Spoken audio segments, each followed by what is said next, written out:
Asal saya dari Flores, Nusa Tenggara Timur, tepatnya dari Manggarai. Saya kebetulan saat ini memimpin teman-teman di salah satu simpul relawan yang bernama Laskar Angkatan Muda Anies Baswedan atau Laskar Aman. Tadi ada relawan Aman, Bang Bintang, tapi kami ada Laskar di depannya. Dan memang sebelum deklarasi, kami sudah koordinasi juga dengan Bang Bintang supaya tidak ada berbenturan nama, kira-kira begitu. Sehingga memang kami harus ada Laskar di depannya. Dan kami baru saja dideklarasikan pada 4 Desember 2022 yang lalu. Dan uniknya relawan ini datang dari berbagai latar belakang, dari lintas iman, lintas agama, lintas generasi, lintas budaya dan ulama. Saya dari Nusa Tenggara Timur, sekjennya itu dari Kalimantan Barat. Saya Katolik, sekjen saya itu adalah Muslim. Ini menunjukkan keindonesiaan, menunjukkan bahwa Pak Anies didukung oleh semua warga bangsa dari berbagai latar belakang. Dan saat ini kami punya rumah aktivitas, rumah relawan beralamat di Cempaka Putih Timur, Jakarta Pusat. Kalau mau ada acara diskusi ataupun ke Jakarta Pusat bisa menghubungi kami untuk ngopi-ngopi di sana. Gitu. Dan dalam waktu dekat ada semacam persemian secara sederhana supaya teman-teman juga tahu. Kami berharap ke depan kita terus bersinergi, berkolaborasi untuk memenangkan Pak Anies sebagai Presiden RI di 2024. Saya Nasir Pagesa dari timur Indonesia, dari Papua. Saya mengenal Anies dari Indonesia Mengajar. Anies itu kalau nggak salah sudah ke Halmahera, sudah ke Papa. Cuma dulu Mas Anies itu tidak suka diekspos. Kalau orang Papa bilang makam kucing, ya, atau apa songong ya. Kedua, mengenal Anies juga. Saya warga Jakarta, 37 tahun saya tinggal di Jakarta. Cuma sejak 2015 saya mobile antara Papua dan Jakarta. Saya kemarin ke sini di bulan Juli jelang Anies serahkan mandat. Saya informasikan juga dalam waktu dekat juga kalau nggak berhalangan Anies juga insya Allah hadir di Bapak dalam rangka Jambore dakwah internasional di Fafat AFK ya, pimpinan Fadlan Keramatan. Itu yang saya sampaikan. Pada hari ini juga saya dapat undangan dadakan dari Bang Se. Ada salah satu warga dari Papua yang mendirikan kampung Anies itu di Fafat. Ya. Sedangkan saya pribadi sudah bergabung dengan pejuang ABW, kebetulan hadir di sini juga Ibu Ali Sumardi, ya. Nanti pejuang ABW harga mati. Ya. Kemudian saya informasikan juga kalau kami di Papua itu sudah terbentuk relawan itu dari 21 tanggal 21 bulan 9 2021 atas Bang Se. Ya, Bang Se itu sudah jauh-jauh hari. Ya, sebelum ada relawan yang sekarang.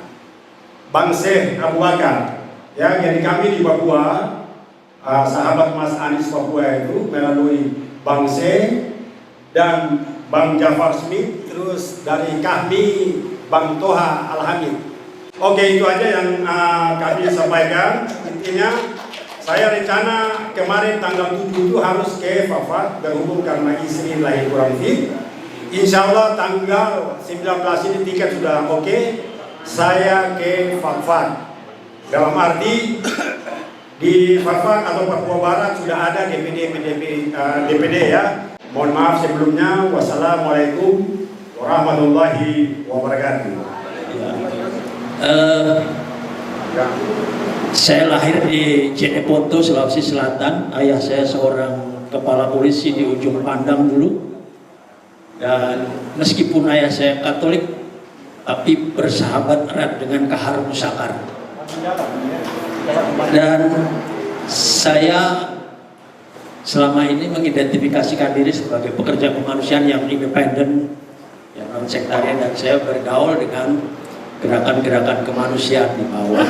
Dan oleh karena itu saya mengenal Mas Anies sebelum Mas Anies jadi gubernur, dan tentu saya banyak belum puas ya, terutama untuk perumahan hunian bagi warga miskin urban, tapi juga saya mendampingi kelompok-kelompok di masyarakat adat di Kalimantan dan sebagainya. Saya berharap bahwa Mas Anies ini dari pengalaman sederhana di Jakarta itu betul-betul membawa perubahan soal keadilan, dan saya yakin dia orang yang bisa dipercaya, dan saya harap saya tetap dipandang sebagai orang yang independen ya, non partisan dari segi ini, supaya saya lebih bebas.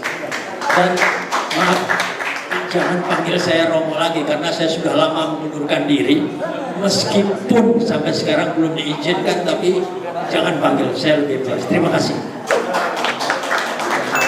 Mas Anies dibekali dengan kapasitas untuk menggerakkan sumber daya baik yang ada di pemerintah maupun non pemerintah, dan dibuktikan oleh DKI Jakarta untuk mengeksekusi kebijakan.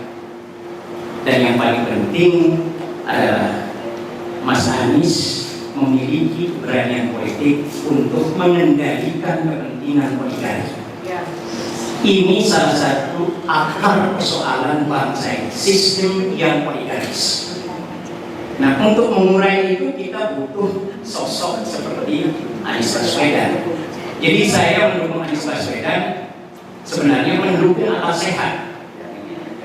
Ya, tentu Anies Baswedan punya kelemahan, tapi kita tidak membandingkan seorang Anies Baswedan dengan kesempurnaan, tapi kita membandingkannya dengan figur-figur lain yang mungkin nanti ikut kontestasi elektoral 2024. Nah, alhamdulillah kita punya tempat di sini sebagai titik temu ya, untuk sharing berbagai hal ya terkait dengan ikhtiar kita untuk menyongsong perubahan pada tahun 2024, dan itu harus dimulai dengan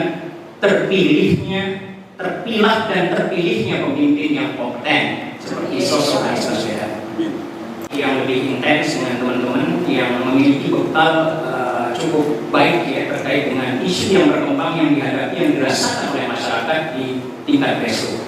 Itu mungkin dari saya. Wabillahi taufiq wal hidayah. Wassalamualaikum warahmatullahi wabarakatuh. Kalau untuk kakak yang di Papua, saya sudah bekerja di isu HIV/AIDS, kesehatan ibu dan anak, dan juga di NTT dan NTB, Bapak Ibu.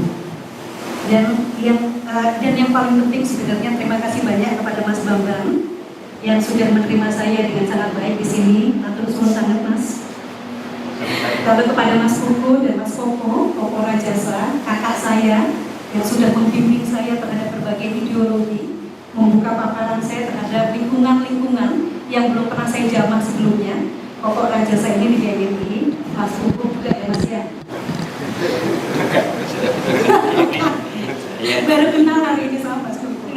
Jadi sekali lagi senang sekali bertemu dengan kakak-kakak perempuan, ibu-ibu yang ada di sini. Semoga kita bisa punya waktu lebih banyak untuk saya belajar, bertukar pikiran dari perspektif yang saya tidak pernah miliki selama ini. Juga dari bapak-bapak dan kakak-kakak lainnya. Saya pikir begitu dulu. Sekali lagi sebuah kehormatan bagi saya untuk berada di sini. Waalaikumsalam.